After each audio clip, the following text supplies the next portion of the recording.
For years, Tesla defined the electric revolution. They didn't just build cars, they created a movement around them. And then something changed. China accelerated, BYD scaled, XPeng innovated, and also some other car manufacturers appeared in the market. And Tesla seemed to be falling asleep. But now Tesla seems to be waking up again and pushing forward very hard, especially in Europe and, for instance, in Australia. So now we have a real question. Is Tesla trying to regain their technological leadership? Is this the right time for XPeng and other manufacturers to try to position themselves as the global player that they should be? Because this isn't just about Tesla winning or losing. It's about whether XPeng is ready to compete everywhere. Let's be very clear. Tesla did change the industry.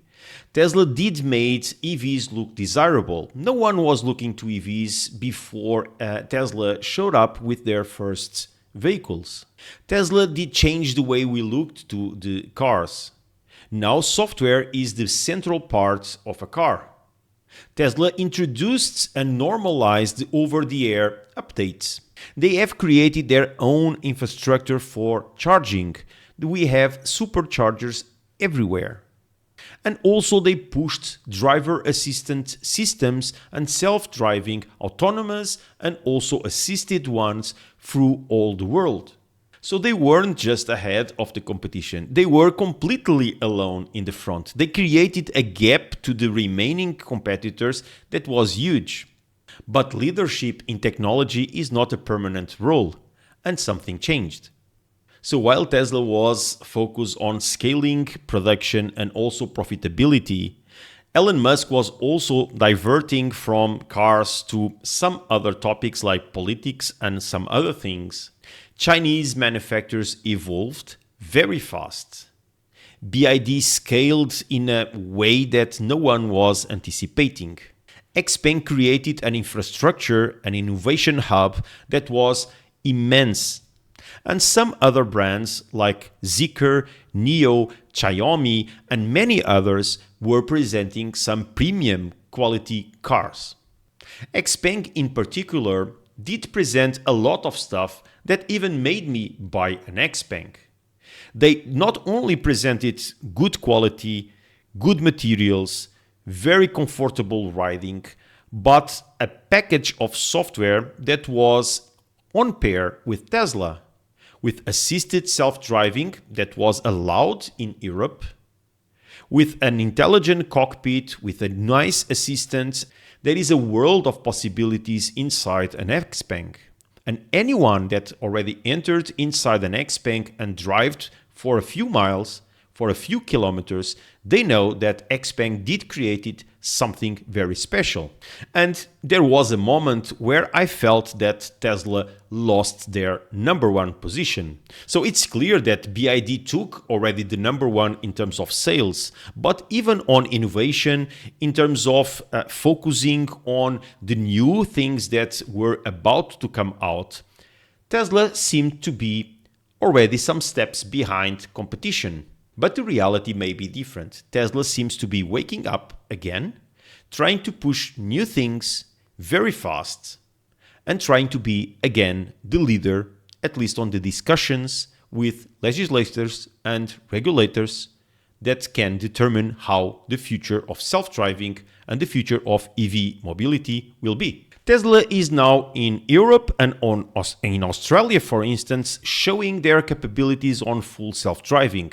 They are demonstrating publicly, they are showing to regulators what the systems can do, they are trying to define the landscape and the ecosystem of these new functionalities.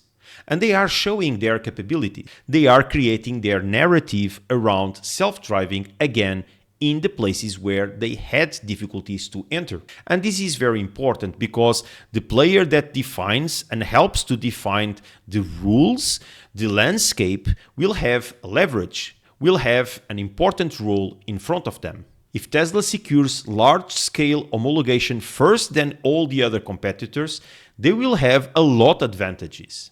They will show to the public that they have the systems already prepared for that future. They will have the data advantage because all the systems require information, and they will be perceived as a superior in terms of technology. They are even introducing new AI agents in their cars very fast. It's not just showing to the world that they can do it. They are already deploying the AI agent in the cars of the end users. So is Tesla really so advanced that they don't have competitors? No, I don't think so. So what is the topic here? So let's focus on XPeng, that it's something that I know a little bit better. For the last year that I am following XPeng and doing my videos on the channel, I was able to see the evolution that XPeng is showing to the world. So we had 2025 full of new innovation, full of breakthroughs. So they did change the way that they approach to self-driving, and they even talk about going through level 2 to level 4 directly because the systems are so advanced that they don't even need to go through level 3. They talked about VLA 2.0, changing the concept completely on how to address the evolution of self-driving systems. They did create also VLM, a different way, a language model that can create a different way of interacting with the car. So it's not just an AI agent as Tesla is introducing. There is that also, but there is much more to it. A system that can identify the users inside the car, that can answer according to recognition of those users by voice, by image. There are a lot of stuff that they have already presented and they are deploying already in China. So the question is why we are not talking about XPeng innovations and we are talking about Tesla. Well, the main reason is strategy. Is the way that the companies are looking at the markets. You know that Tesla, despite some hardware configuration changes, so as you know, there is standard, now there is standard premium, then there is long range standard, long range premium. So they have created different configurations, hardware configurations, but those are then translated to the all markets.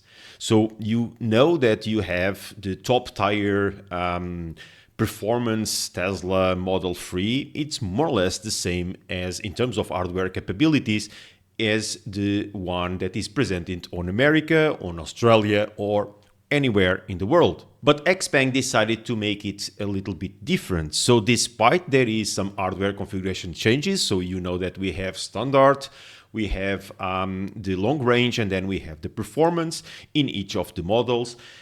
They decided to make it different also by region. So there are differences in the cars that are being sold on the UK, on Ireland. There are differences on the cars that are being sold in Europe, in Australia, and also and mainly in China. So the Chinese G6 are called different things, and they have different hardware configurations. And the ones that are coming to Europe, even the top one, the performance one, is not on par with the hardware capabilities that we see on China. So it's a market decision. It's a strategic commercial decision by XPeng that we don't know why. We don't know if it is cost related. We don't know if it is homologation related. We don't know, but it's their market strategy. And this is why there is differences on then how they approach the market. So this creates a different perception, a different message to the market. Tesla can say to the world that they have everything ready, so they have the hardware, they showed already the software, and they can deliver everything to all the users around the world as soon as legislation allows. On XPeng's side, the message then needs to be a little bit different because they can say that we have the software, as you saw on China, but then we don't have the hardware needed to run that software already in Europe and overseas markets. So we are not dependent on the legislation because even if the legislation allows, we don't have cars that are ready to receive the full-blown software. So what can XPeng do if they want to be in these global markets? Well, there are two options, of course. We need to consider that XPeng may not want to be in the first line of offense, let's call it like that, be investing a lot to make sure that self-driving systems are approved and that they are in the first line of presenting their stuff. Because you know that XPeng was not there in the first block for the level 2 plus authorizations that we have already in Europe and overseas markets. They may want to play the game as they are still playing, so basically leaving Tesla and other manufacturers to do this first line of offense, and then just with their power and a huge capability of innovation and development, then adjust the systems to what is then allowed and then deliver it fast to the end users. This can be a strategic and commercial way of doing stuff. But if they want to be pioneers, if they want to be perceived as innovative company that it's in front of anyone else, instead of just showing those capabilities in the Chinese region, they need then to play the game in global level. And to play that, they need to start deploying and stop looking at markets in different segments. They cannot continue to look at China as a main region when they deploy the full-blown hardware, the full-blown capabilities, and they need to invest a little bit more on presenting also that to the overseas markets. So there are obvious consequences on each of the market decisions. So if they decide to be on the second level, they may lose a couple of sales. We need to understand that, for instance, probably 85% of the persons that are buying XPengs do not care about self-driving functionalities or the future. So they are looking for what XPeng is already delivering in the market. It is right quality, build quality, and great cars indeed. So they may be considering that those 10%, 15% that are considering self-driving, that are aware of all these news, that are looking actively for videos on internet about these systems, may be putting on hold the purchase decision, because they will be expecting then the next generation of XPeng cars so that they could have the full-blown hardware. But if they decide to be global, if they decide to be in the first place like Tesla is, to define the strategies and functionalities, then of course they need to change their strategic communication and commercial decisions. And for that, they need to stop dividing the market in two. They need to look at the market as a global market. They need to, when they create the Ultra or Pro model in China with free Turing chips, they need to deploy exactly that model to Europe and overseas markets as well, so that when the software can be deployed, we don't have a problem in terms of hardware. So, of course, both of these situations do have impacts on costs or sales. And I do believe that they are analyzing that and making the decisions based on this information. So we cannot also forget about the current user base. So the pioneers, the ambassadors, the first ones that decided to bet on an unknown brand like XPeng on overseas markets. What can XPeng still do to those? I will talk a little bit right in the end of this video about this, but first, let me know what is the strategy that you believe XPeng is doing or considering to do in this type of situation. Do you think that they do want to be on the second layer on purpose so that they don't invest money, don't invest resources on defining the rules, the strategy, and the functionalities that will be available, because they will be able then to very fast react and change the software to be accommodating those legislations and then deploy at the right time, even if this means that they will lose a couple of sales in overseas markets? Or do you believe that they are not doing this just because they don't know, or they cannot, or they don't have enough power to invest in this matter. So let me know, what do you believe it is the strategy that XPeng is following?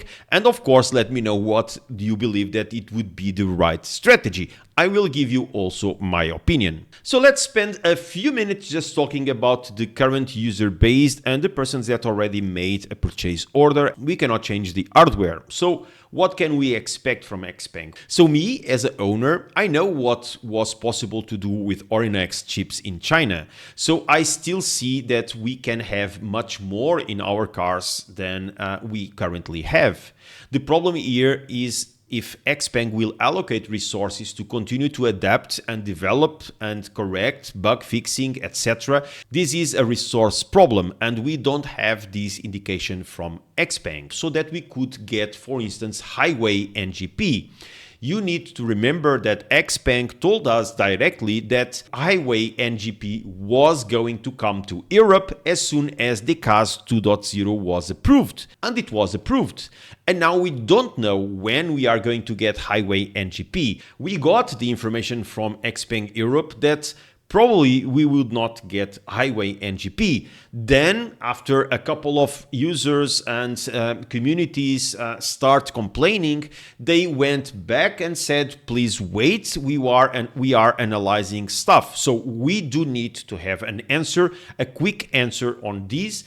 Because we are pioneers, we are ambassadors, we were the first ones to believe in XPeng. So we do deserve a little bit more. And finally, let me give you my opinion on all of these. So XPeng was able to create a group, a community, or several communities that are pushing for XPeng in overseas markets. And they need to take care of those users. And I believe that most of us would be very happy if XPeng just delivers what was promised. Highway NGP, they fix the bugs, that they maintain a group of resources to work in some new apps, in some new functionalities, in more languages for the assistant, even implementing an AI agent in our cars, because I do believe that we have enough processing power for that. So I do believe that XPeng should continue to handle NVIDIA Orin X, because there are some users with NVIDIA Orin X also in China. They cannot erase all these user base, so they need to continue focusing on that. Then I do believe that the immediate answer would be stop separating markets. Stop considering that the Chinese market is different than the European market. You should define your lineup of cars and deliver that lineup of cars to all markets. All the confusions will be erased, all bad communication will be erased, and we would know on overseas markets that we have the best top cars as in China, and we will only have the software that is, of course, allowed by legislation. So for me, you would need to announce immediately that G6 and G9 would have the same configurations as in China, that the P7 Plus that will come to Portugal and to Europe and overseas markets would have the same configurations, hardware configurations as it is being delivered in China. And that's it. No more configuration problems, no more confusion, no more communication errors at all. The same car would be deployed in everywhere, every market. So this is it, guys. This was the video that I wanted to do. I don't want to make this video as just a comparison between Tesla and XPeng, because they are two different companies. They have two different strategies in the market, and they build two different types of cars. Tesla has their own unique capabilities, and XPeng has their own unique capabilities. When I decided to buy an XPeng, it was because I compared both and I aligned more with the message and the type of car, the build quality, the comfort of an XPeng instead of a Tesla. This doesn't mean that Tesla is inferior or superior to XPeng. It doesn't. So guys, this is just my opinion on the status of the market, EV market and EV industry here at this moment. So let me know also in the comments, what do you believe it's going to be the future of the EV industry? Do you believe that Tesla is in fact again waking up and in the front line of defining stuff? Is the software of Tesla really so advanced that it puts all competitors behind them, or it is just a market decision from XPeng that even though that they are showing even more capabilities than Tesla in terms of self-driving and even on intelligent cockpit solutions, they just decided that it's still not the right time to deliver all that to the overseas markets. Let me know your opinion. Let's have a fruitful discussion on these without fights. Let's just have some fun and talk about our cars. I thank you very much for that, and I hope to see you soon. See you in the next one. Bye bye, guys.